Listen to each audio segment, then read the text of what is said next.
often get asked by students and parents, what is the fastest way to learn a musical instrument? And I think this is a really important question because if we just play music and try and play notes and react to things, we're never going to get ahead or be able to play a lot of things really well. So one of the fundamental ways that we learn how to play an instrument is we learn to play scales. Scales are essentially the building blocks of music. So I like to think about it as like a football player. You have a football player, he's not only going to practice playing the game of football, but he's also going to really focus in and work on small drills and things that will help his overall playing. Scales do that in the fastest, most effective way possible. If you don't have time to practice anything else, I would recommend practicing scales. Now, scales are essentially the building blocks for everything in music. Well, what exactly do I mean by that? What I mean is that when you play music, you might have maybe 300-400 notes plus, but basically what that is a small section of notes that are repeated over and over again. So if you learn that small section of notes, the scale of the notes, then when you play that whole big section, you're able to play it fast and effectively because you've already practiced and honed in on all the small details of that scale. Now there are so many different kinds of scales, it would be a lot to try and put them all in one video. So today we're just going to focus on the one that's used the most often, and that's a major scale. So a major scale starts on any note and it goes up in order in either ascending or descending order. So let me play for you an A major scale so you can hear what it sounds like.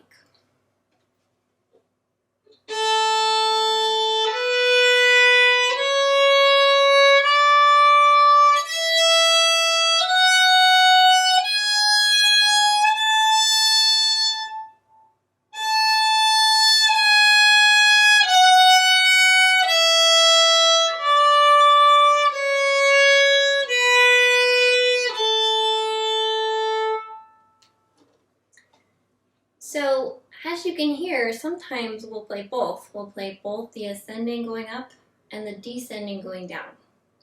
And then we also end on the same note that we started on. So we started on A, we played 7 notes, and we ended on A, an octave or 8 notes higher. Now it doesn't matter what note you start on, but what is important is that we follow the same sound pattern throughout the whole scale. So the sound pattern is a series of whole steps or bigger distances between the notes, or half steps, which is smaller distances between the notes.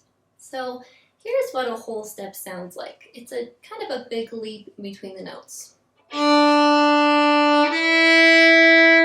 Here's another whole step.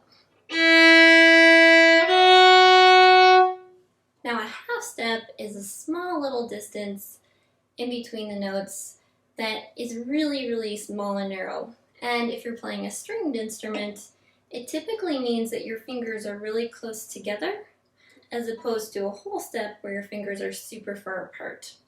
Here's what a half step sounds like. Here's another half step. So in following our scale, if we follow the correct whole step, half step pattern, we will always be playing a major scale. If we don't follow that pattern, then we're playing a different kind of scale, and we don't really want to do that yet. So the pattern for a major scale is whole step, half step, whole step, whole step, whole step, half step. So let's play it. Here's a whole step. Here's another whole step. Here's a half step. Here's a whole step. Here's a whole step.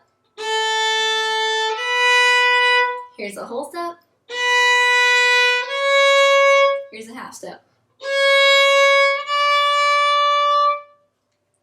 going down is easy on the major scale because it is exactly the same way we went up, just backwards. Now, well, a lot of questions that I get asked by people is, how do you tell what note to start on? Well, thankfully, this is one of the easy things that we get to learn in music. And so we're going to start on the note name that the title is given. So for example, if we have an A major scale, we're going to start on A. If we have a D major scale, we're going to start on D. Another thing to note is that I talked a little bit about different finger patterns, and we will get into that into depth in another class. But what's important to remember is that we have what we call key signatures. Now, key signatures look like this, and they tell us what finger pattern or what scale we need to play in the piece of music. So if you just sort of learn the term right now, and we'll learn a lot about it in a later date. So just to recap everything in case you forgot, remember that it's really important to learn scales because they will help you improve faster, more efficiently than if you just play music. A major scale is 7 notes in ascending or descending order that follow the sound pattern whole, whole, half, whole, whole, whole, half. You can tell if it's a major scale because it will be labeled A major, D major, that sort of a thing, with the first note that you play in the scale as the title of the scale. And then remember that key signatures tell you what scale or what finger pattern you want to follow while you're playing that piece of music.